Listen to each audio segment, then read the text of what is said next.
Hello Brainbox camera YouTube channel watchers, welcome to another video.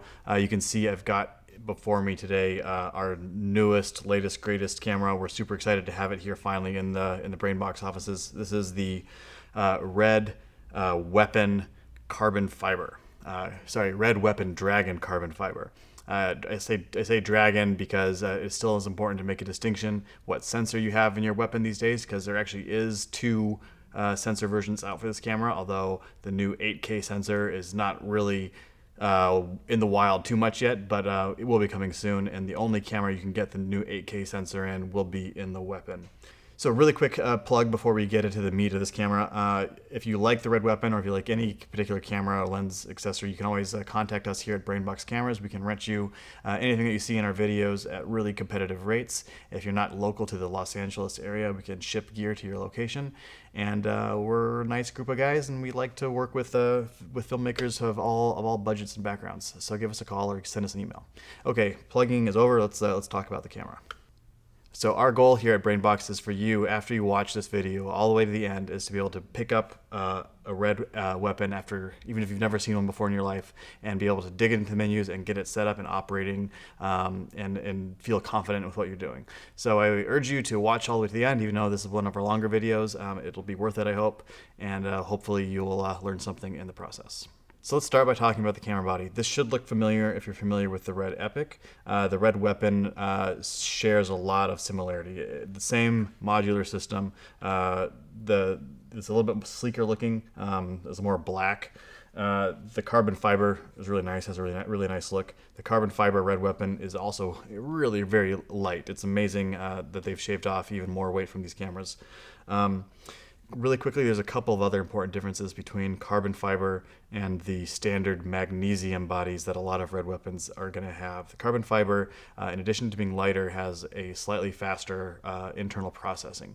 That gives you higher data rates, lower compression ratios. If you really want the lowest possible compression rates and the highest possible detail in your red code raw images, then the carbon fiber is the way to go. Or if you're really using a lot of drones or potentially aerial photography or gimbal stabilized photography, it might be worth the extra dollars to save a little bit of weight and go for the carbon fiber body. So if you want to be able to shoot 8K someday, the Red Weapon carbon fiber is the only upgrade path to get the 8K sensor at this time. So you'll notice one of the first big changes from the Red Weapon, or from the Red Epic rather, is the side module. Now, this is a mini mag side module that's gone down in size from the 1.8-inch mags that most Red Epics had. Some Red Epics were using mini mags, but most of them that we were seeing at Brainbox were actually still on the larger size. So now you're shooting on magazines that are about this size. It's a lot smaller. In addition to being smaller, they're now available in larger sizes. You can get them as large as 1 terabyte, and I believe as low as 120 gigabyte sizes. The costs vary greatly depending on what size you get, of course. And the 512 gigabyte and the 1 terabyte cards are a little bit faster as well, if that's important to you. So a lot smaller here. This goes into the side of the camera just like it would on an old Red Epic, like so. And this camera is built up with mostly wooden camera accessories. You'll see here it says wooden camera along the side, and this piece here is basically interfacing with the electronic connections that normally would give you a side EVF or LCD port.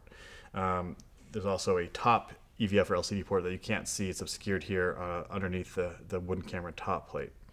A really cool feature that Red Weapons are going with is that you have cableless connecting between the new Red touchscreen LCD. We don't have one here yet to show you, but we're still using the original Red Pro 5-inch touchscreen LCD. You can still use all of the original Red accessories with just an adapter, in which case we have like our standard EVF LCD cable, which will then go into the side of the wooden camera top plate here. The wooden camera has a built-in adapter that's adapting those cable-free connections on the top and the side of the weapon body and putting them out here so that you can still use your existing Red touchscreens. This Red weapon body has the base expander module already attached to it. behind the V-Lock battery plate that we have on here, this piece right here is called the base expander module. The body itself isn't terribly useful. Pretty much every Red weapon camera is going to have some sort of module on it, whether it's the base expander or some of the other third-party modules or the larger Red expander modules as well. But the base expander module gets you a lot of functionality, and it's probably going to be the most popular option that we're going to see in most Red weapons in the wild. Let's take a look at the back of it really quick. Starting here at the top, you have a digital stereo microphone input. You might ask yourself, there's only one input. Yes, there is only one. They're doing that to save space and weight, but it's pretty easy to use something like an A-box adapter, which can plug in to that mini jack there, and that can give you dual XLR stereo inputs. The camera is just like the Red Epic, recording 4 channels of audio. But unlike the Red Epic, the camera has its own internal microphone, which is a great addition. So it has internal microphones. You can always be recording like channels 3 and 4 on your scratch track if you want to. So next to your mic inputs, you have, of course, headphone monitoring. You have a sync port, which is for connecting like a timecode generator box or other type of timecode signal to syncing up the camera with other systems. A control port if you want to have a manually tied way of controlling camera, if you're tying it into like a 3D rig or something like that.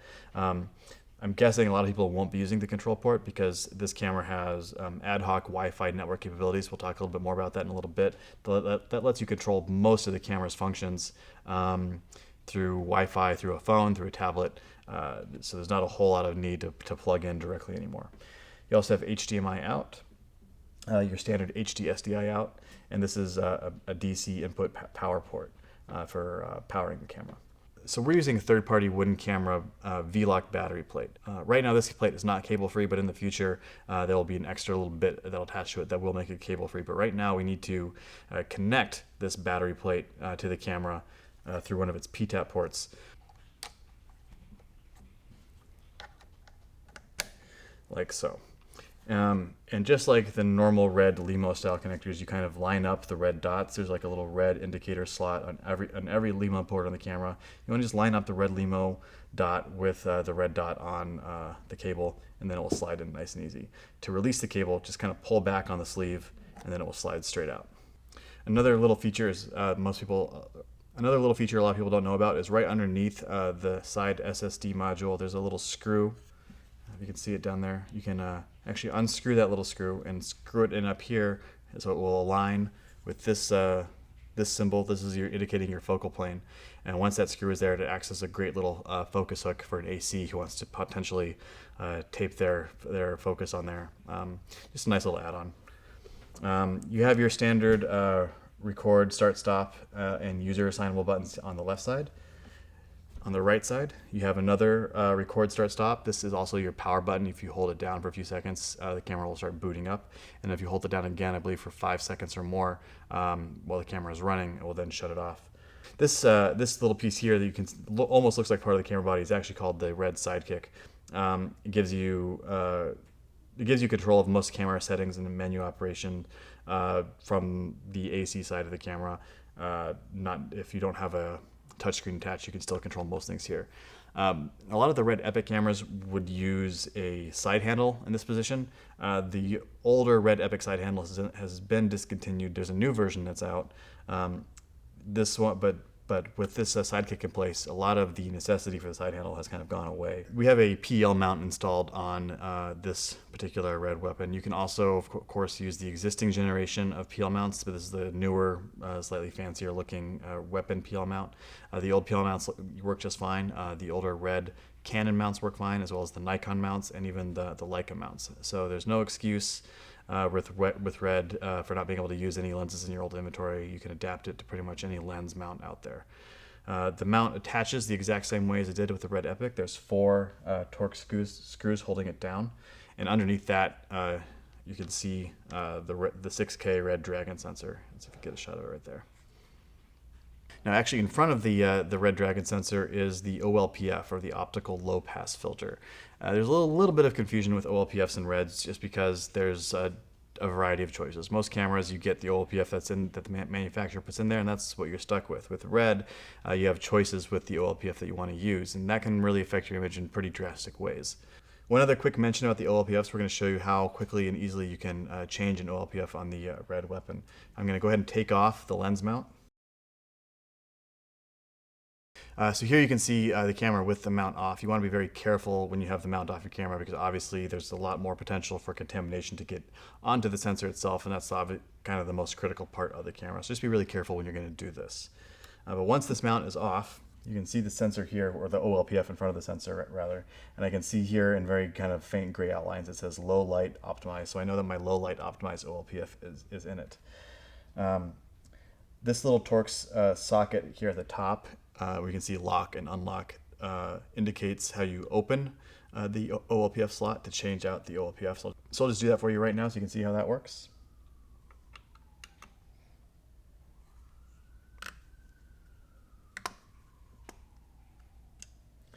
So now it's unlocked. So now it's unlocked and the OLPF just comes out as easy as that. When you get your new OLPF, you want to put that back on right away. You don't want to let any dust get in there under the OLPF onto the sensor. Go ahead and put it back in and retighten that screw. Make sure the little indicator is pointing all the way over at the locked symbol. Now I can go ahead and reattach the mount.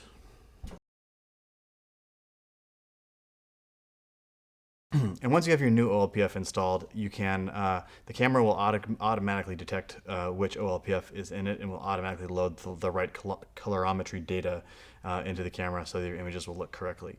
The older Red weapon, or the older Red Epic rather, wouldn't do that. You'd have to go into the menus and manually select which OLPF you had installed to get the image to look correctly, and that was an easy oversight that camera crews would make sometimes, resulting in some odd looking footage. But now the camera takes care of that automatically all by itself. In the name of doing things automatically and making it very simple to use, the camera now also does an auto black shade calibration for you. No longer do you need to put a port cap on the body and do like a 20-minute long black shade calibration. The camera will do that automatically in the background. You don't have to worry about it anymore, and it just works. Right now there's 3 OLPFs that are made by Red, and their names are pretty self-explanatory. There's the standard OLPF, which is a baseline normal looking image. There's the low light optimized OLPF, which is designed for shooting in darker environments. It kind of retains more quality and clarity of colors in like your mids and lows, and gives you less potential noise in your image. I actually personally really like the low light optimized OLPF. I think it has a really great look, especially for faces and things like that. There's also the skin tone / highlight optimized OLPF, which is designed for people that are more concerned about retaining their full dynamic range of the sensor, want to maintain their highlight details better, are not necessarily shooting in low light environments, and that want super accurate skin tones. So those are the 3 OLPFs from Red right now. There's also third-party OLPFs. There's a company called Kippertie, I believe, is making an infrared OLPF that gives you full spectrum infrared, letting you create some really cool, interesting, unique looks in camera. And I'm sure more companies will release more OLPFs as these cameras stay out longer. I'm sure there'll be like things like an underwater OLPF to give you more natural colors if you're shooting diving or surfing or things like that. And probably, who knows, probably many others will come down the pipe eventually as well. Another new feature on the Red weapon is that you can quickly and easily access the back focus port. There actually is no port. It's just this small screw right underneath the Red badging. That screw is now what you twist either clockwise or counterclockwise to adjust your back focus. It's important to keep in mind that you don't want to really adjust your back focus unless you really know what you're doing and you're sure that you're using a lens that is collimated correctly, you're in a controlled environment, and you have a really good focus chart in front of you. Okay, now we've got the camera all built up, so we're going to go ahead and give you guys an overview of the menus and how to set up the camera. But before I really dive into that, I want to talk just really quickly about the advantages of shooting with the Red weapon over the older Red Epic. It's true that they share the same 6K Dragon sensor, at least until this one is upgraded with the 8K sensor. The sensors are the same between the Epic and the weapon. But that doesn't mean the images are going to be the same. In addition to having like your more OLPF options, lighter weight. There's better processing that's going on in the body. But with that extra processing speed and dedicated stuff, you get a lot more potential image detail, low light performance, and other types of refinements and enhancements that Red has kind of worked into all the algorithms that are inside the brain that are crunching your footage. In addition to that, one of the really cool features is the ability to record not only into Red's RAW format, which is the .r3d Red code format. You can now record straight into Apple ProRes, which is one of the most popular editing formats around, and cameras like the Arri Alexa record into Apple ProRes. It's a great, very versatile format. You can even record into Avid DNX HD. Oh, and one thing I should mention is you can record both of those simultaneously. So you can be recording in Red Code RAW and Apple ProRes at the same time onto the same card. There's no other camera around that I can think of has that kind of capability. This is your main camera overview screen. We'll just kind of go across from top to bottom. The upper left-hand corner is our frames per second. Right now you can see it's at 23.98, and it's color coded in white. If I change that, it'll change its color. If I overcrank, I can go up to 85 in my current settings. You can see the color of the icon then changed to yellow. The yellow indicates that the frames per second are now off from what the recording time base is, meaning that I'm in an overcrank situation shooting slow motion. If I go ahead and dial this back to 23.98, and it tells me here project time base 23.98, and I know my frame rate matches my time base, so I know that that's shooting real time. Anything under or over is going to be overcranked or undercranked. I can also go into advanced if I want to and manually dial in a specific time base or recording frame rate. I can go in here and actually type in, if I wanted to be really specific, I wanted to do like maybe 72.6 frames per second, I can do that. Let's go ahead and set that back to just 23.98 to begin with, since that's the standard. ISO is currently set at 800. 800 is kind of still regarded by a lot of people as the default best ISO for the Dragon sensor. There is some debate about that. Some people like to dial it down a little bit lower if they can. Other people think that by dialing it lower, you're kind of losing headroom in your dynamic range. But with the Red weapon, feel free to crank this up if you need to. If you're shooting in low light situations, especially if you have a low light optimized OLPF in, plenty of people are shooting at ISO 3200 and still getting pretty clean imagery. But you can, as you can see, dial it all the way up to 12,800 if you want. Even with the low light optimized OLPF, 12,800 ISO is going to give you a pretty noisy image, and that probably should be reserved for only extreme situations. 1/48, that's my shutter speed, my shutter angle that's currently set. I can go ahead and tap that to change that if I like. Dial in, slide it back and forth to get specific angles, or I can go ahead and dial in an exact one if I want. I can also do it, instead of a time integration, I can do it by an actual shutter angle. If I like to think in terms of angles of a 360-degree pi, I can do that as well. 180. 5600 Kelvin. This is telling me what my white balance is currently set at. I can go into white balance and adjust it. 5600 Kelvin would be approximately daylight white balanced. I can dial all the way up to, I believe, 9,000, or even higher actually, 10,000, or down to 1700, and the image look will change accordingly. Now, if you're shooting in Red Code RAW, and that's going to be your editing format, it's important to note that with RAW, just like with the Red Epic, things like white balance are considered metadata, meaning you can change those variables in a program like Red Cine after the fact, after you shoot it. You can adjust your white balance if you don't like how it was set here, and you still have all the same image data in that image by itself. It's just metadata. It's not actually affecting the recorded image. It's just a variable that you can control either in camera or after your shoot in post. Up here where it says 6K 2:1, this is my acquisition format. This is a 6K sensor. 6K 2:1 is a slightly cropped version of that 6K sensor. I can go to full 6K there, and that's actually showing me 6K full frame.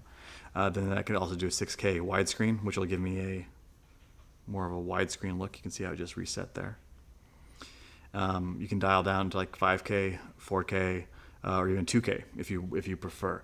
Now, you might ask, why would I want to shoot like 2K if I've got a 6K camera? Well, there's a lot of reasons. 2K is using a windowed sensor, so you can see how if I want to go into 2K, I'm now recording a much tighter area on my sensor. So if I'm using like a super 16mm lens that vignettes terribly at a full frame setting, this is a good way to still make it usable. Also, there's certain frame rates that'll be unlocked at 2K that are not available to me at 6K full frame. So now that I'm in 2K 2:1 and I go to my frame rate, I can now dial this all the way up to 252.5 frames per second is where it tops out at, which is awfully slow. At a more normal resolution like 6K 2:1, I believe my frame rate options, I'll just do it really quick just so we can double check. My frame rate options top out at 85.05 frames per second. Still a very nice slow motion. Still 85 is amazing shooting at that high resolution, but it's not 200 that you can get when you go down to 250 rather when you go down to 2K. The yellow up here right now that's showing my recording format. Or codec rather. Right now it's telling me 3:1. 3:1 is my red code compression ratio that's currently set. Basically the lower number is the less compressed. The higher the number, more compressed. So if I go 2:1, 2:1 is being the least compressed that I can do. Actually, at my current settings, it doesn't let me select 2:1, but I could do. You can go up to 22:1. Basically, 22:1 is very, very highly compressed. You're going to lose a lot of visual detail, a lot of sharpness in your image if you're shooting that compressed. So definitely not recommending that. With the older Red Epic, kind of the standard was 6:1, 7:1 is a really good baseline. Now with the Red Weapon and its much higher data rates, people are shooting like 3:1 to 4:1 and getting really nice results, getting just that extra more color clarity that you can get with the Weapon that you can't get with the Epic. The downside to that is that it uses up your card space pretty fast, and you're going to fill up your hard drives pretty fast as well. But one thing you might be noticing here is this little box that says video codec. That's what I was talking about earlier, which allows you to record into other formats simultaneously, creating basically an instant like offline proxy file in a different format. Or you can also choose to record only in that format if you like. But right now I can go click over to video codec and I can select Apple ProRes 422 LT, which is kind of like a lower bitrate ProRes. All the way up to Apple ProRes 422 HQ. Apple ProRes 4444 XQ is grayed out right now. I believe if I changed my compression ratios, maybe making this more compressed, it might. Oh, it still has it locked.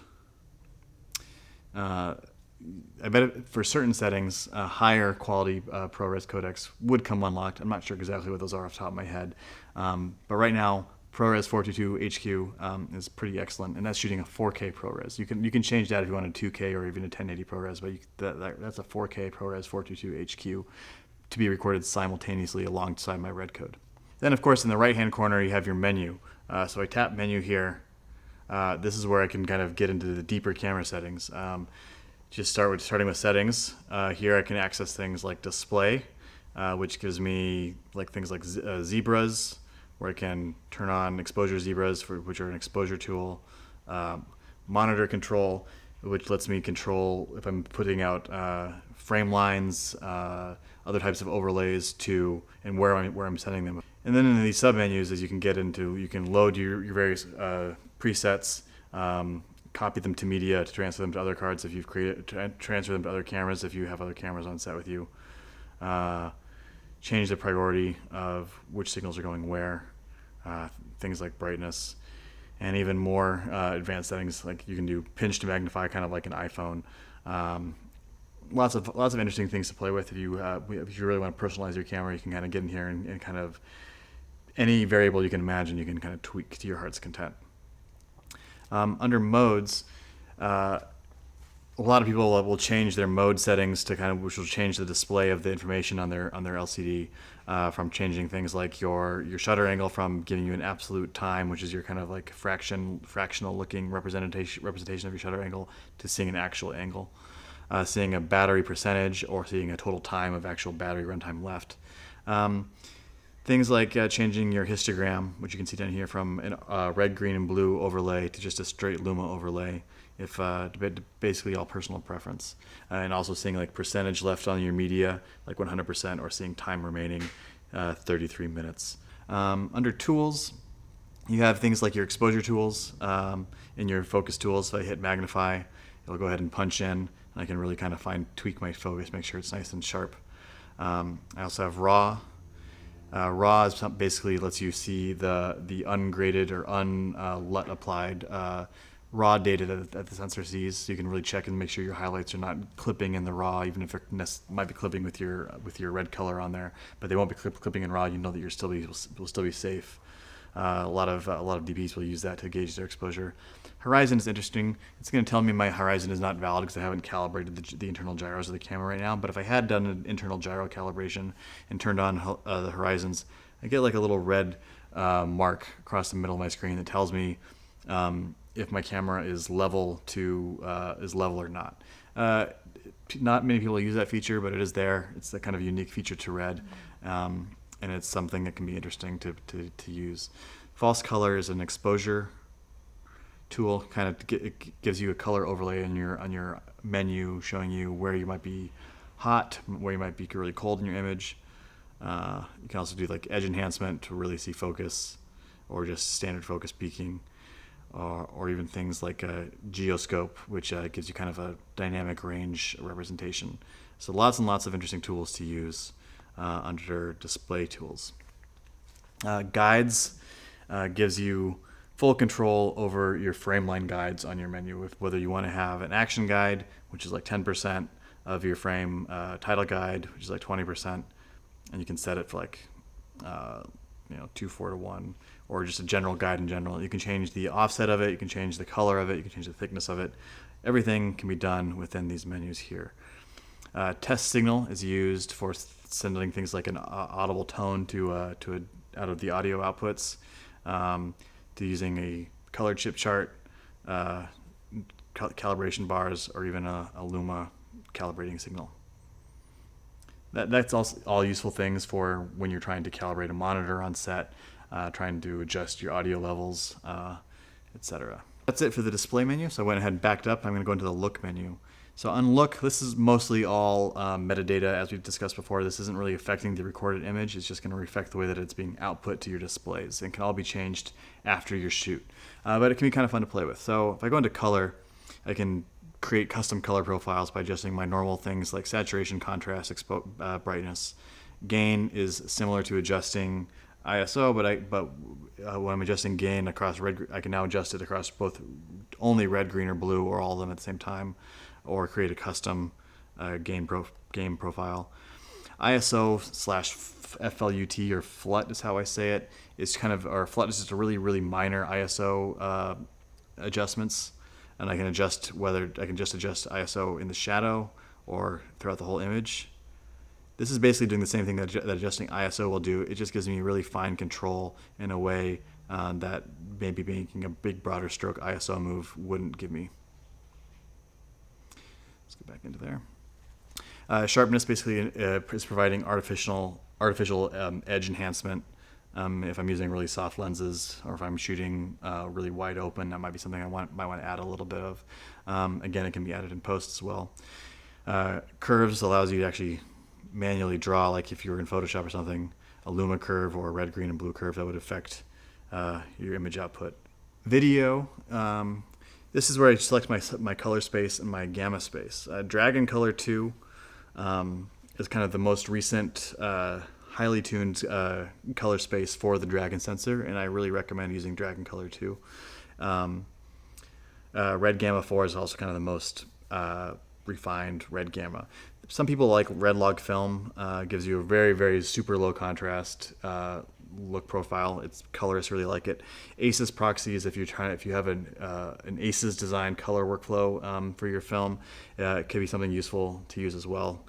Just showing that you have support for everything here, as well as backward support for previous versions of red gamma and other types of color spaces here as well. But for most people, and most purposes, most of the time, red gamma 4 and Dragon Color 2 is going to be your defaults. Under LUTs, this is where there's nothing in here right now because there's no LUTs loaded on this camera, but you can create LUTs or take LUTs and load them in here by copying them to the SSD, putting them in the camera, and then copying them onto the camera. The red weapon supports I believe 33 by 33 by 33 3D LUTs.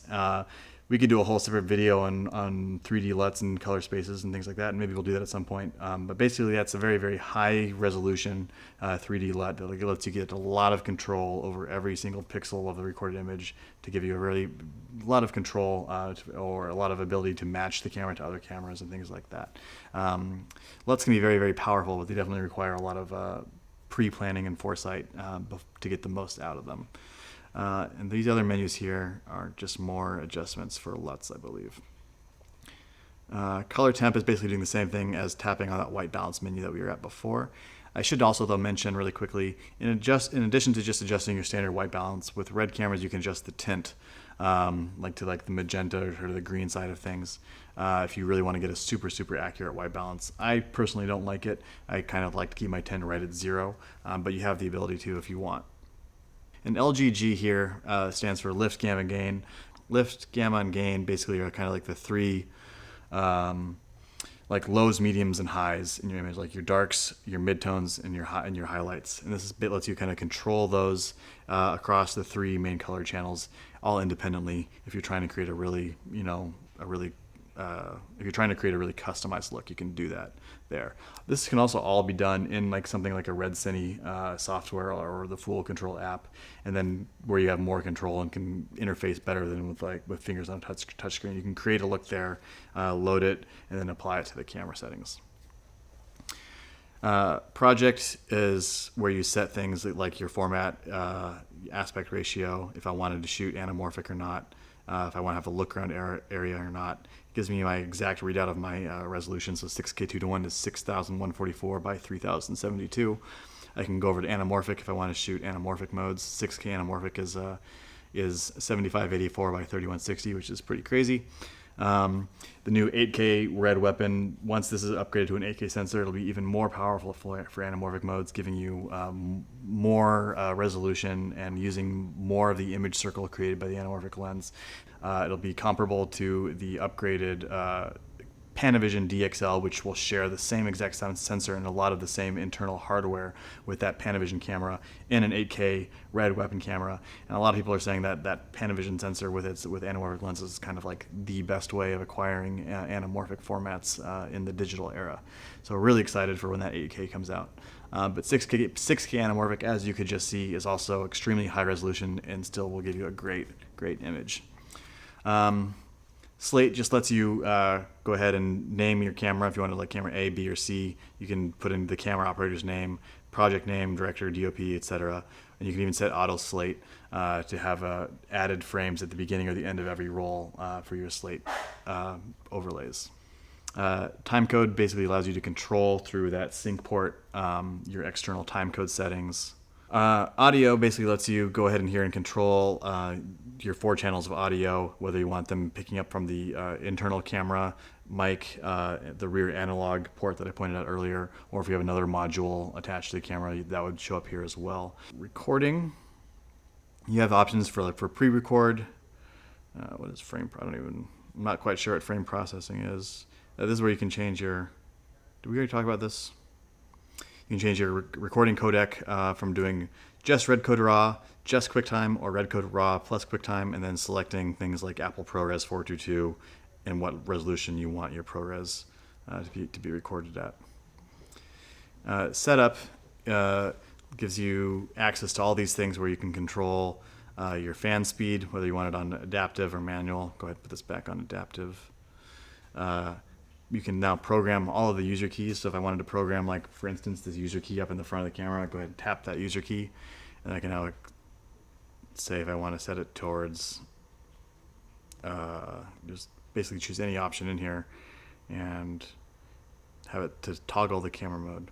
And now that will do that. You have all your options, soft keys as well. But the soft keys are here at the front on the Sidekick.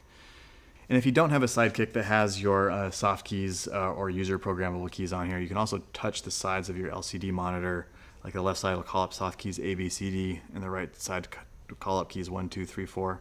That's another way of accessing those if you don't have different devices attached. And then back at the settings menu, things like date and time. Communication lets you turn on the Wi-Fi for Wi-Fi control. Sync gives you more options for your Genlock or your timecode sync. Fan control we talked about, and lens will allow you to enable or disable power going out of the lens port to your lens. If you have a lens with a integrated servo unit, you can turn power on and off for it then, and you can also have it auto detect PL lenses if the lenses have lens data enabled. That way that gives the camera the ability to attach the metadata from the lens to the clips that it's recording. Lastly, in the maintenance menu, you don't actually have to go into this menu as often as you would with the Red Epic, where you're always going in here to change your black balance and to select your OLPF settings, things like that. You don't have to go into here very often, but you still can if you want to. If you want to go in here, upgrade is where you would go if you're trying to upgrade the firmware on the camera. System status, it just gives you basic information on both what the current settings are, as well as like camera's current firmware version, and we're doing this all at firmware version 6.2.44. Red does have a habit of changing things around in the menu, so for later firmware versions, some of the things that we're talking about in today's video might be a little bit different on later firmware versions, or new features might be added. And then it also tells me like which modules I have attached. That's basically everything that you'll need to know for the camera menus. Down here at the bottom, we can see I have things like my 4-channel audio meters here, and if I just tap it, it'll call up the audio menu as we discussed. Things like my current voltage on my the battery that's attached, the amount of running time I have on the cards, if I'm shooting both R3D and ProRes files. It tells me here that all my things like my sync, my Genlock, things like HDRX and Wi-Fi are turned off because these are all grayed out. I should talk briefly about HDRX. If you go back into menu settings, HDRX is a carryover function from the Red Epic, but this lets you shoot basically 2 frames concurrently and then combine them in post-production, 2 frames that have slightly different exposures.